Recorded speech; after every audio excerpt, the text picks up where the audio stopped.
Well, All right, we move on to the NFC Championship game with Minnesota taking on Philadelphia Vikings and Eagles, the top two seeds in the conference, with, of course, Carson Wentz on the sideline. The Eagles have been an underdog but pulled off the victory as a field goal underdog against the Falcons last week. We've got Minnesota and Case Keenum in town as a 3-point favorite, Steve.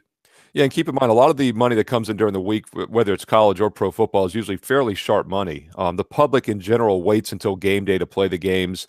If they're venturing out to Las Vegas for the weekend, they play these games on Saturday and Sunday. And that's starting to look to come into play on this Eagle-Viking game as well. This line was a solid 3 all week, but it was actually minus money on the Vikings. It looked like maybe it might hit 3.5. Yet now the last couple of days, it's starting to come back down. Now the Vikings are 3 even. And the minus money is on the Eagles, which means it's getting closer to 2.5 now. So it'll be very interesting to see when this game kicks off late on Sunday, the late game, if any 2.5 show. I don't think they will. I think this will probably hold on that key number of 3. As I mentioned earlier, NFL favorites win by exactly 3 points nearly 10% of the time. Had the the Falcons rather scored that late touchdown last week, and if they make the 2-point conversion, they would have won by 3. And that line was 2.5 to 3 in the Eagle-Falcon game as well. Of course, it is rare to see home underdogs in the NFL playoffs. The Eagles won outright in that role last week. Over a 70% play against the spread for several decades now with home dogs in the NFL playoffs. Very similar matchup here, and even better defense by Minnesota. What stuck out to me, though, last week was that Nick Foles played extremely well. Had a quarterback rating of over 100, no interceptions. He did not throw any touchdowns, but he had no interceptions, and he had much better numbers overall, almost 2.5 yards per pass better than Matt Ryan, and a much better quarterback rating as well.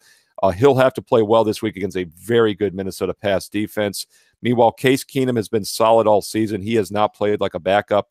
In fact, him and Tom Brady have the 2 best quarterback ratings against pressure this season in the NFL. The Eagles, meanwhile, have the 4th best pressure defense against opposing passers. So be a very interesting matchup, and it'll be interesting to see if the Vikings can carry that momentum from that last-second win last Sunday. Steve, is there any thought to, and these are very specific situations, but the Falcons couldn't score against Philadelphia's defense. Actually, the only touchdown they scored was on a very short field after a muffed punt. They got the ball to like the 25-yard line. They cashed in. That was it for the Falcons. A very explosive offense against Philadelphia's defense. On the flip side, Minnesota, of course, wins on this famous miracle play at the end and probably dominated the game, certainly for the first half and into the third quarter. So you could say that they looked to be the better team, and Drew Brees' passing in particular brought the Saints back into the game, but they needed a miracle of sorts to win it. So is there any thought that maybe they're not quite as good as the score would indicate against New Orleans and lucked into a win? And obviously that hasn't affected the spread.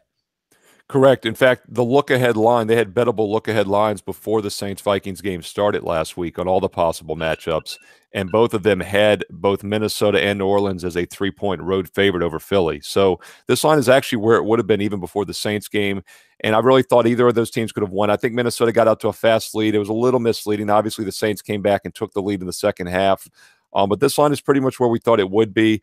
I thought maybe it would come a little bit lower, like you said, because Minnesota barely won, and Philadelphia, I thought, played a little bit better than expected. And for me, Nick Foles playing well was key because he looked good against the Giants and then looked really bad against the Raiders in his 2 full regular season games. So he has now played 2 good games out of 3 so far this year in the NFL. Steve Merrill from Pro Sports Info setting us up for the AFC and NFC championship games on Sunday afternoon. The prop bets come into play during the Super Bowl, and being a guy, again, who's not a serious player, I don't hear much about prop bets during the regular season, just see the games listed and the over and unders. And then the prop bet seems to be the play that obviously draws in a number of people. And it being the last game of the season, maybe a lot of people who just focus on football think, hey, I want to really dive into a number of interesting plays for that particular game. But I'm understanding that there are some prop bets out there for the 2 championship games. No question. I mean, it's not, as you said, it's not as deep as the Super Bowl where you have pages and pages of props, but it's pretty close. I mean, both of these games are going to have about at least half as many props as you get for the Super Bowl, which is still a lot, several hundred.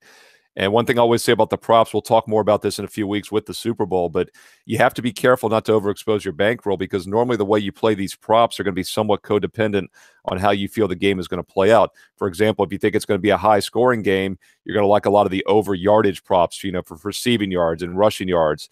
Vice versa, if you think it's a low-scoring game, you're going to have the under. So you have to be careful if you're playing the total already, not to play a bunch of props and all of a sudden have 5-6 times more exposure on a correlated outcome.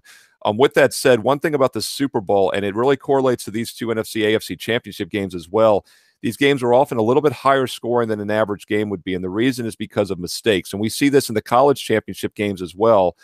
Not as much so this year, but we saw it with those Alabama-Clemson games the past couple of years. They were much higher scoring than expected, and we usually see mistakes. We normally see a defensive or special teams touchdown more so in these games than we do in the regular season.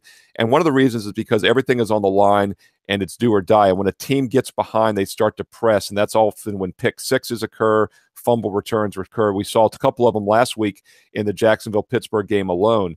So I always like to look for some of the defensive touchdown props. You can get those at plus money in both games this weekend. I think it probably happens in one of the games. Another prop that I often look at in the Super Bowl is, will a team score 3 times in a row? Most people think that's not too likely, but it happens in about 60 to 70% of all NFL games. A team scores 3 times in a row, and that is actually minus money, but it's likely to happen in one, if not both games this weekend as well. Yeah, because you see the close score at the end of the game and just assume that it went back and forth, where there are stretches of runs, just kind of like an NBA game in particular. Steve Merrill joining us from Pro Sports Info. Interesting to think about the prop bets. The thing that comes to mind for me, Steve, and you mentioned trying to track or predict the nature of the football game and how it's going to play out. So being a more conservative person, would someone look to a team trend more than a player trend? Let's say you think, as you mentioned, that it's going to be a high-scoring game, and thinking yardage plays are in a good place to take those for the over, but maybe not necessarily targeting a particular player and being that specific. Is there one way or other to play that equation?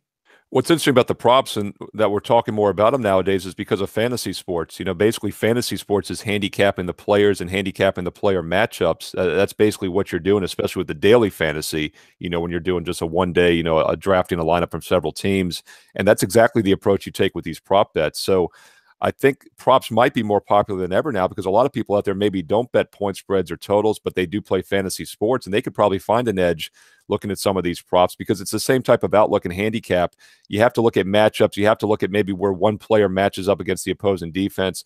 One thing Jacksonville does very well, they have a very strong front four. They bring pressure well, even without having a blitz. In fact, they blitz less than any team in the NFL this season, yet they pressure the quarterback and had probably the best pass defense in the NFL. Keep in mind, New England struggled in both Super Bowls against Tom Coughlin's Giants. He's now the VP of football operations at Jacksonville. He's really turned that franchise around this season. If that's the case, I think Brady's going to have to dump the ball off faster than normal. They always get a lot of short passes. And then again, if Brady's hand is not 100%, I think big downfield passes are less likely as well. So maybe some over receptions for some of the receivers for New England, or Gronkowski in particular, that maybe is more likely. He might not get a lot of yardage, but I think the receiver could get a lot of catches because of quick releases and short passes. All right. One more question for you, Steve. And I'm thinking about, I'm sorry, I'm all over the place. I've got the book a flight, and I have a few other issues going on right now. And I thought I had a decent question for you. Now I've completely lost it. Shoot. Oh, I know what I was going to ask. Steve Merrill joining us from Pro Sports Info. Steve, let me know if this makes any sense whatsoever. In regards to making collections of games and looking at collections of games rather than looking at one specific game. So I'm not talking about a championship weekend, because you only have 2 plays, but during the regular season, let's say feeling good about a 3-point underdog and playing the money line because you really feel as though they could win the game, that they've got a solid chance of winning the game. But then seeing a collection of those games and then doing the math and saying, okay, out of these 5, if I hit 2, I'm going to break even. And I think I really have a chance of playing 3 of these and getting 3 of the 5 and cashing in fairly well. Yeah, in fact, probably the best play in the NFL is, if you like an underdog, is to play them on the money line to win straight up. In fact, about 80% of the time when the spread is 7 or less, the team that wins straight up covers. So what that means is that most of the time, if you like an underdog of less than a touchdown, you better expect them to win the game straight up, because that's normally what happens. And both games qualify. The New England game's around 7.5 right now, but it's getting pretty close to qualifying as well. Which means if you like Jacksonville, just like last week as a 7-point underdog, you better hope they can win outright. Tennessee Titans against the Chiefs in the wild card round, an 8-point underdog, they win outright. So it's an excellent play to put the money line on underdogs. The problem, though, is, once again, if you're taking a true long-term approach like I do and professional players do, then that's the value play. But most recreational players live and die by daily results, as you know. And it's really tough when that 20% of the time when the team covers but loses outright. So what I recommend doing is, if you're going to do that, maybe split it 50-50. Play half of it on the +7, play the other half, at 2.5 to 1 on the money line at +250. And that way you get a little bit of a hedge, an emotional hedge. But yes, historically, underdogs in the NFL, small dogs that cover, usually win outright. All right. Very good information. Great insight from Steve Merrill. You can catch him on Twitter, and most importantly at prosportsinfo.com. You get all of his picks. And of course, the NBA is heating up, as well as Major League Baseball right around the corner. He's got football, baseball, and basketball plays right there for you. Steve, we appreciate the information. I think this is fascinating. I could ask 100 questions. 99 might be a little bit on the naive side, but I appreciate you breaking things down for us. Thanks, Mark.